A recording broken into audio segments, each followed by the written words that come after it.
Reactions have trailed the visit by Pastor Tunde Bakare, a former presidential aspirant to President Bola Ahmed Tinubu at his residence in Lagos.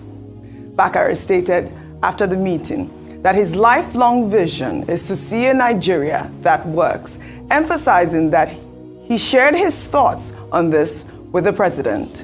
He also expressed optimism that God would guide President Tinubu to help the nation bounce back and leave an indelible mark. Let's take a look.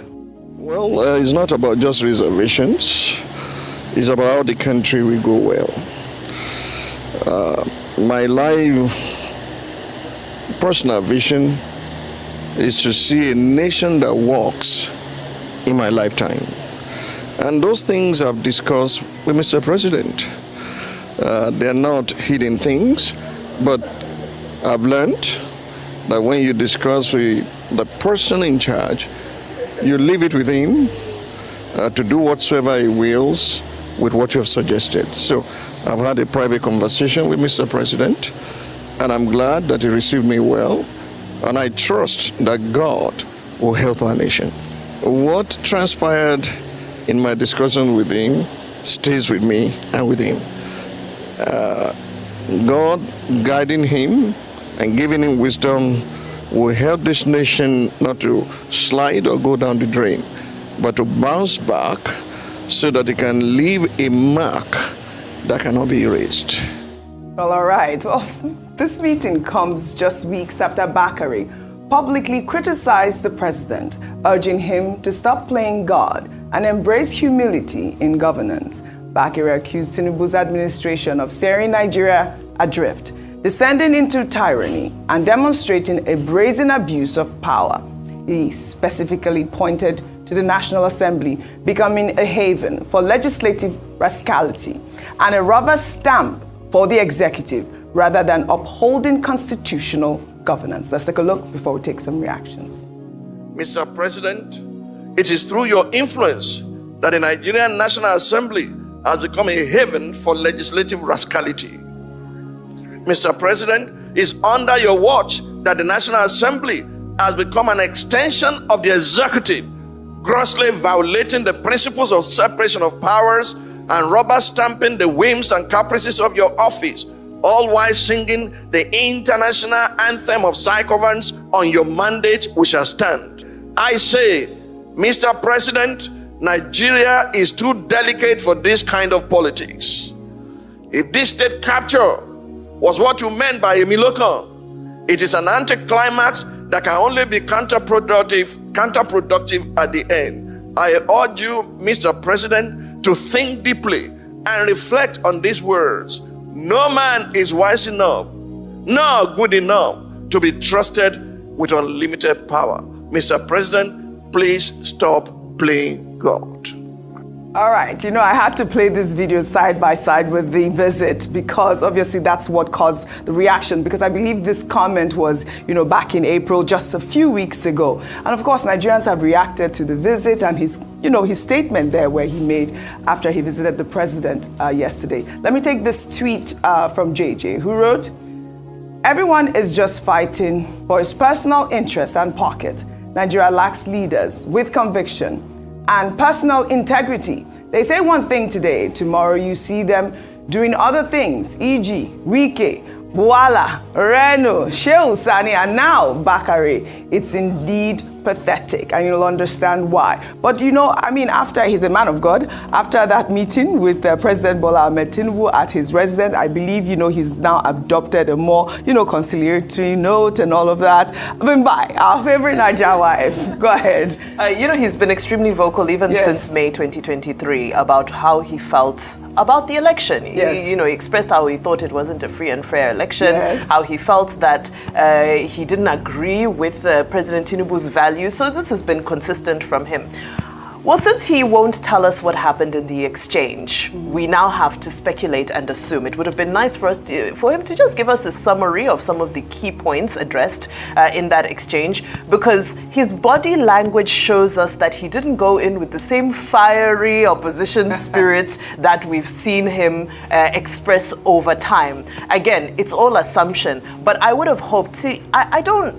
There's nothing wrong with opposition leaders going to see the president, but what we want is opposition leaders who go and stand on their own principles, who stand on values, who stand their ground when they go and meet the president. Not that they go there, then they all come out sheepishly, smiling, okay, well, things are going to work out. Of course, it's important to be optimistic and believe that things will work out. But the point I'm making is that we need strong, bold opposition who are ready to challenge and tackle these issues in a very diplomatic and democratic way when they go and interface with these leaders. But the body language we're seeing, since again, he's not disclosing what was discussed, is a little bit disappointing, especially because over the past few days, we've seen Simfubara, we've seen Governor Adeleke. Remember, I shared a video with you where some Osun State APC chieftains were saying that we're warning Governor Adeleke that the APC ticket is not for sale. You can't pay President Tinubu for it. So we were laughing. we were laughing about it. Because obviously we took the story of Adeleke yesterday and he clearly detailed that he was a visit for Salah. And obviously there was a statement that was released yesterday from the Osun spokesman saying that Adeleke was not defective. But of course, the questions around that citizens will ask when they see these images is, what are the undertones of these conversations? What is being planned? Is Tinubu, the master strategist, bringing everybody under his net so that there will be no opposition in 2027? Okay. Pastor Tunde Bakare is not opposition. He's a prophet of God. He's a man of faith. And the interaction between, pastors or prophets and kings it's a well-established tradition. If you go very quickly to your Bible and you open to 1 Kings chapter 18, you will see the story there of King Ahab and his relationship with Prophet Elijah. Prophet Elijah was a man of faith and he was very critical of King Ahab. And he usually gave predictions and he always told him, and he was very consistent. After that fashion, Pastor Tunde Bakare of the Citadel Community Church, Global Citadel Community Church, gives these sermons where he looks at the state of the nation. The last one he did was 45 days ago, where he was very critical, as we have seen, of the Tinubu administration. So he was not speaking as an opposition figure. He was speaking as a man of faith, making prophetic pronouncements. But that does not stop him from, going to visit the president in the spirit of the season. He has said, well, he does not want to disclose what they discuss.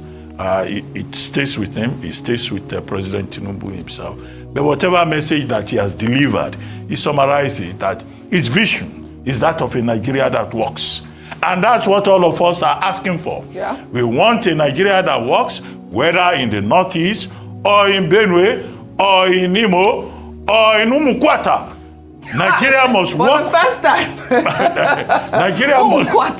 Of course. Nigeria must work for all of us, whether we're in the rural or the urban areas. So, I assume that we shouldn't read too many minutes. That does not stop Pastor Bakare from giving another State of the Nation address and criticizing the president, because the job of these religious leaders is to speak truth to power, to be prophetic. Yeah. The ones I don't know about are the ones who go beyond their limits and begin to comment on 5G, comment on